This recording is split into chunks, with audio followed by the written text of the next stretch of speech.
Hi friends, അപ്പോൾ ഇന്ന് ഞാൻ ഉണ്ടാക്കാൻ പോണത് നല്ല നാടൻ ടേസ്റ്റുള്ള ബീഫ് കറിയാണ് കേട്ടോ. ഇത് പെട്ടെന്ന് ഉണ്ടാക്കിയെടുക്കാനും പറ്റും. എങ്ങനെ ഉണ്ടാക്കണമെന്ന് നോക്കാം.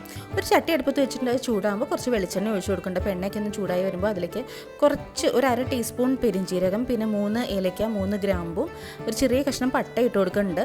എന്നിട്ട് അതിലേക്ക് കുറച്ച് കറിവേപ്പില ഇട്ട് കൊടുക്കുന്നുണ്ട്. അപ്പോൾ അതൊക്കെ ഒന്ന് മൂത്ത് വരുമ്പോൾ അതിലേക്ക് ഒരു 15 ചെറിയുള്ളി നീളത്തിൽ അരിഞ്ഞത് ഇട്ട് കൊടുക്കുകയാണ്. ഒരു വലിയുള്ളി നീളത്തിൽ അരിഞ്ഞത് ഇട്ട് കൊടുക്കുന്നുണ്ട്. അപ്പോൾ അതൊന്ന് വഴറ്റിയെടുക്കണം. വഴണ്ടി വരാൻ ആവശ്യമായിട്ടുള്ള ഉപ്പും കൂടെ ചേർത്ത് കൊടുക്കുന്നുണ്ട്. അപ്പോൾ അതൊക്കെ വഴണ്ട് വരുമ്പോൾ അതിലേക്ക് ഒരു 3 പച്ചമുളക് നീളത്തിൽ അരിഞ്ഞതും, പിന്നെ 1 ഇഞ്ച് കനത്തിലുള്ള ഇഞ്ചി ചതച്ചതും, ഒരു 6 വെളുത്തുള്ളി അല്ലി ചതച്ചതും ഇട്ട് കൊടുക്കുന്നുണ്ട്. അപ്പോൾ അതൊന്ന് മൂത്ത് വരുമ്പോൾ അതിലേക്ക് ഒരു അര തക്കാളി നീളത്തിൽ അരിഞ്ഞത് ഇട്ട് കൊടുക്കണം. അപ്പോൾ തക്കാളിയൊക്കെ ഒന്ന് മൂത്ത് വരുമ്പോൾ അതിലേക്ക് അര ടീസ്പൂൺ മഞ്ഞൾപ്പൊടി, 1 ടീസ്പൂൺ ഗരം മസാല, 1 ടീസ്പൂൺ കുരുമുളക് പൊടി, 2 ടീസ്പൂൺ നല്ല എരിവുള്ള മുളക് പൊടി, 4 ടീസ്പൂൺ മല്ലിപ്പൊടി ഇട്ട് കൊടുക്കുകയാണ് കേട്ടോ. അപ്പോൾ മുളക് പൊടിയുടെ ഇരട്ടിയാണ് മല്ലിപ്പൊടി ഇട്ട് കൊടുക്കണം. അപ്പോൾ ഈ പൊടികളുടെയൊക്കെ പച്ചമണം മാറുന്ന വരെ ഒന്ന് വഴറ്റിയെടുക്കുക. അതിനുശേഷം ഇതിലേക്ക് 1/2 കിലോ ബീഫ് നന്നായി കഴുകി വൃത്തിയാക്കി ബീഫ് ഇട്ട് കൊടുക്കുകയാണ്. അപ്പോൾ ഈ മസാലയും ബീഫും എല്ലാം കൂടെ നന്നായിട്ടൊന്ന് മിക്സ് ചെയ്തെടുക്കണം കേട്ടോ. അപ്പോൾ കുറച്ചും കൂടി ഞാൻ ബീഫിലേക്കുള്ള ഉപ്പും കൂടെ ചേർത്ത് കൊടുക്കുന്നുണ്ട്. നന്നായി മിക്സ് ആക്കിയതിന് ശേഷം ഇതൊരു കുക്കറിലേക്ക് ഇട്ട് കൊടുക്കുകയാണ്.